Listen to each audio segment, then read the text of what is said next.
Hi there, it's Ryan G. Wright from DoHardMoney.com. And the question of the day is, how much will I profit from selling my home? Well, it really comes down to a few things. One is what you bought the property for.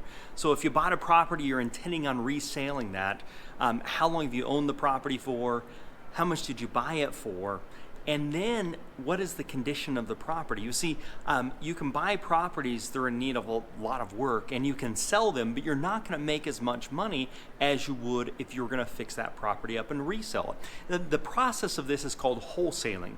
Wholesaling is where you buy a property or put a property under contract and you sell that contract or you sell that property within a few days of the time you get it under contract or you close on it, and then you sell it in as-is condition. Typically when you're doing that, you're looking at a profit margin from a few $1,000s all the way up to $20,000, $30,000, although some people have made significantly more than that on a wholesale type deal.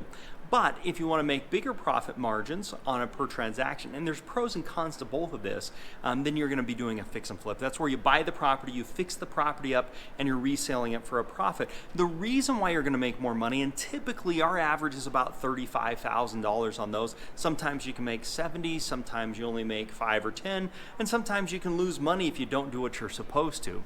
But the reason is that it's a risk reward, right? So if I'm doing a wholesale type deal, I only own the property or I may only be selling the paper, so I have a lot less risk, but the person I'm selling that to needs to make a profit. We call that leaving meat on the bone, because if they can't make a profit, they're not going to buy from you. So in a wholesaling type environment, you have less risk and you've got to do more volume. In a fix and flip, you're taking on more risk because you're buying the property, you're holding it for a period of time, and you're hoping it'll sell for more money than what you bought it for and the repairs that you put into it. And so you're getting paid to take on more of that risk. So there's a risk reward.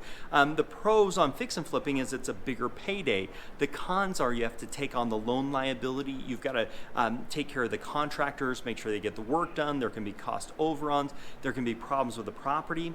On the wholesaling, the benefits are you don't have to deal with cost overruns. You don't have to deal with contractors. You sell it and you're done. The downside is you're making a little bit less margin, or quite a bit less margin than you would be if you're fix and flipping the property. So again, it comes down to the condition of the property. It comes down to what strategy you're doing. But again, with most wholesale deals, you're looking anywhere from $2,000 to maybe $20,000. It could be more, it could be less. On any type of a fix and flip deal, you're looking around $35,000. It could be more, it could be less. It all depends.